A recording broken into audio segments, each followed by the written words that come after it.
Hello, new starters, and Merry Christmas. It is that time of year. Christmas decorations are up, shopping's being done, we're getting ready for those family gatherings, and we're all very excited about it being that time and season. You know, one of the things that I love about Christmas is giving gifts in a way that surprises people and to see the joy on their faces. I remember many years ago, my wife asked me for a piece of handyman equipment for a Christmas gift, and I felt a little uncomfortable giving it to her. It wasn't very feminine, it wasn't very romantic. And so what I did was I got her the gift she wanted, but then I did one of those little paper trail things where I wrote a note, and in that note gave her clues to find the next clue, and she went through that whole process of discovering the clues until she found the gift that I had bought for her. And her response was exactly what I had hoped for. Christmas is a little bit like that itself. The reality is God, the creator of the universe, became one of us and walked in this world. He came as a baby into a situation of poverty, lived a life of an insignificant individual. I'm sure there were times that he had lots of people following him, but for the most part, his impact was very insignificant. He died after a short ministry in a horrible death upon a cross that was filled with shame. It's not very godlike. But in that process is revealed the character of God, his grace and his love and his will, his desire to do what needs to be done to reach all of humanity.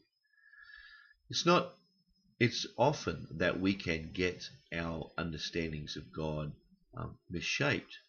And it's very easy for us to think of God in terms of the one who is controlling the universe and doing things with some superior plan in mind. But that's not the Christmas story at all. But there's an example of this in the passage of John that we are looking at today. And remember, John wrote what he wrote so that we might believe and we would understand the character of who this Jesus is that we would believe in. There's this little story in the 9th chapter of John. When you read it, it's the story of the healing of a blind man, followed up with another conflict with the religious leaders. But inserted into this story is one of those phrases that can easily give us the wrong idea of who God is. For you see, it says that they were walking along the road one day and they found this blind man. And the disciples asked Jesus, who sinned that this man would be born blind? His parents or himself? Well, obviously he couldn't be him that sinned because he was born that way. But there was this connection between doing bad things and bad circumstances. Or in other words, if there was bad circumstances, that meant you had done something bad. It was almost this karma perspective. But Jesus very clearly says and disconnects that process from anything that had gone before with his blindness. But then it's recorded in Scripture that he makes this really unusual statement. It says, this happened so that the works of God might be displayed in him. And you're left with this impression that God caused this man to be born blind so that at some later point, after the man had lived this life of misery, God could show his greatness and his grace, and Jesus would come in and save the day.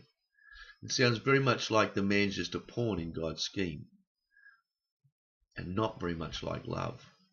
The fact is, there's another way of reading the original language here. In fact, the words so that are not even found in the original language because there's no grammar in the original Greek, no sentence structure.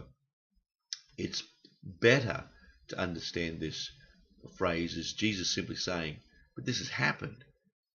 There's no connection between sin. It's just happened.